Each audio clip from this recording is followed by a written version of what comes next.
Hi there, it's day 96. I sound kind of crazy because I have like this post-nasal drip thing happening and it's driving me crazy. It was like happening all day yesterday and it feels terrible. So I can't seem to clear my throat. It's just like dripping or whatever. So I thought I was over this cold, but this is, I guess, the last bit of it. I can't wait to feel better. But last night, I checked my sugar before I had dinner, and unfortunately, it was 223. So I was like, dang, you jinxed yourself, Um, but this morning or this afternoon, right? Because I keep wanting to say, like, this morning I checked it and it was so and so. But this afternoon I checked it at 12 o'clock and it was 163. So it's a little high still. Last night I I didn't close my window fast enough. I ate between like 6:30 and 8.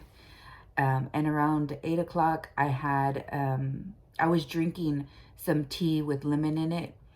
But I did have like a cup of popcorn,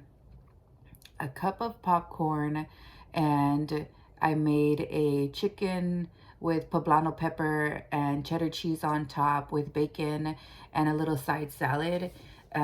So I think I ended up having too many nuts. I might really need to reconsider the nuts thing. They do help bring my sugar down, but seeing that it's not as far down as I'd like is definitely a bit surprising. But I had some little crackers at lunchtime that I think kept my sugar a little high, but I'm not going to be disappointed. 163 is a great number to have around 12 o'clock. These were not numbers that I was seeing before.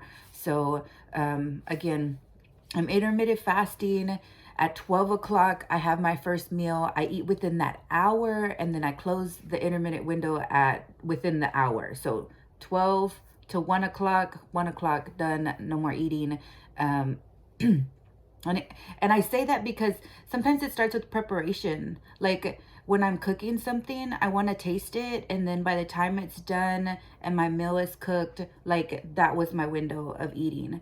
So, and then sometimes I'm having tea with lemon, especially last night because of this dang throat thing that I'm having. But,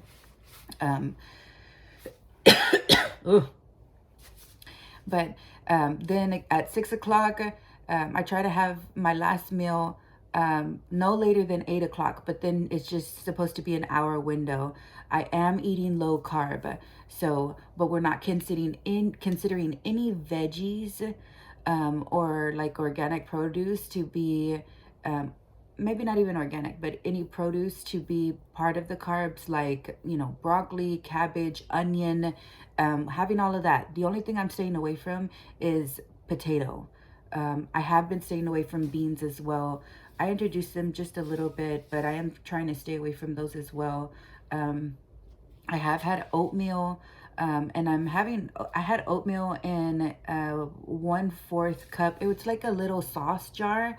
And I'm so glad that I did that because that really satisfied an urge. Um, but I'm just having water and black coffee when I'm not intermittent fasting. And again, I'm just opening my window twice, and it's so I eat the latest at 8 o'clock, and then open it at 12 o'clock and have lunch, and then try and open it at 6, and just 6 to 7. So if I eat at 7, then 8, and then 8 is the latest I have. So I just wanted to make sure that I was sharing that again. But I I was eating, like, on the weekends. I was sometimes just doing low carb, so staying away from heavy carbs like bread and potatoes and pasta and rice, staying completely away from those things and just like eating low carb on the weekend. And I found that it's not keeping my sugar, at a good place. So I decided to keep up with the intermittent fast, and that has been like the game changer within these 90 days. I'm really seeing a change there. I am thinking about being calorie going into like a calorie deficit because I'm not really seeing a change in my weight. Um, I've only lost 10 pounds in the last 90 days. I haven't weighed myself. So in the last 60 days, I lost 10 pounds. So I could have lost weight here in the 90 days, but I'm not sure. But I'm kind of curious about going calorie deficit. I have my next doctor's appointment in March to see about my A1C. But we're really thinking about in February, when I start my period, to go with the doctor to see about insemination. So I'm thinking I can pull myself, just like get my A1C checked at CVS, like just buy a test thing, check it, and if in February I'm at a 7, I'm thinking to go ahead and make my appointment once I have my period so that I can start the insemination process. So I'm really excited about that. The doctor said if I was at a 6 or a 7, he would definitely help inseminate, but he did not recommend doing it anytime before that.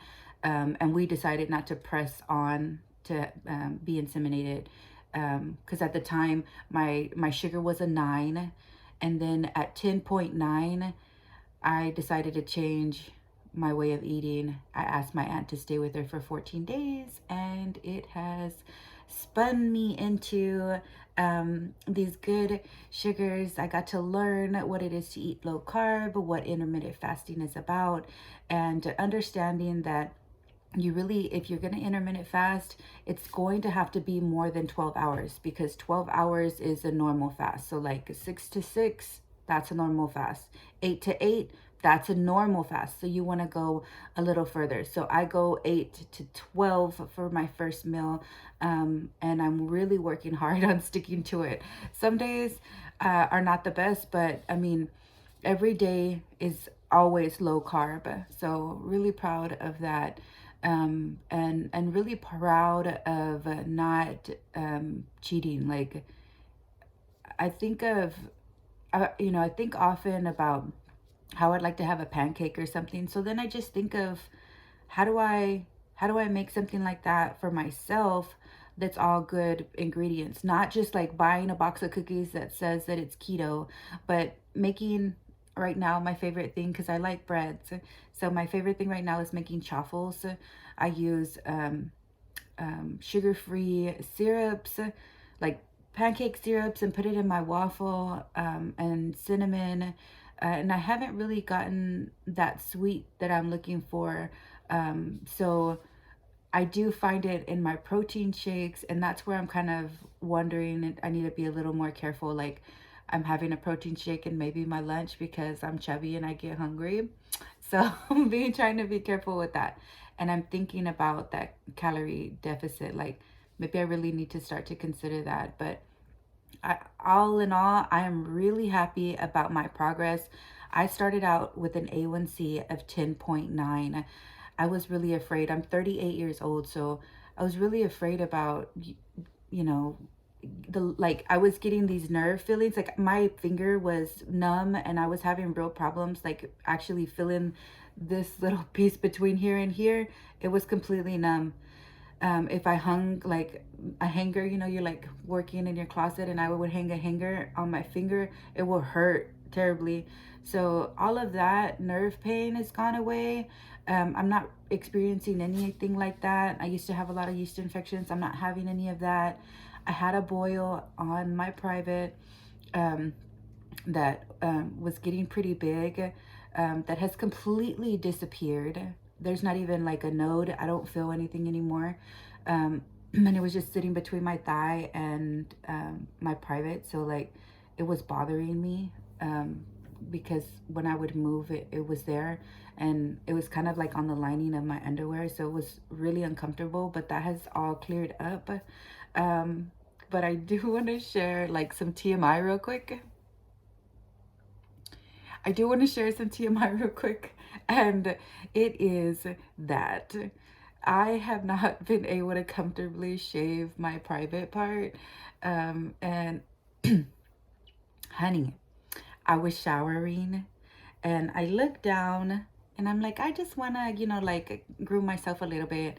So I go to start grooming myself and I realize I can suck my stomach in to the point that I can see the whole area. I was so happy. Like, I'm like, oh my God, this is real progress. I can see my private part. So I just wanted to share that with y'all. Like, day 96, I found my private. And I was able to groom myself without huffing and puffing and having a hard time. And yeah, really proud of that. But today is day 96, and I am so grateful for my channel and for you to be watching. Those people that text me and tell me that they are happy to see my channel, I'm so glad that you found me and are gonna walk through my journey with me, and I hope that you learn with me some of these great tips. And anything that you have to share with me, please do in the comments below. Day 96.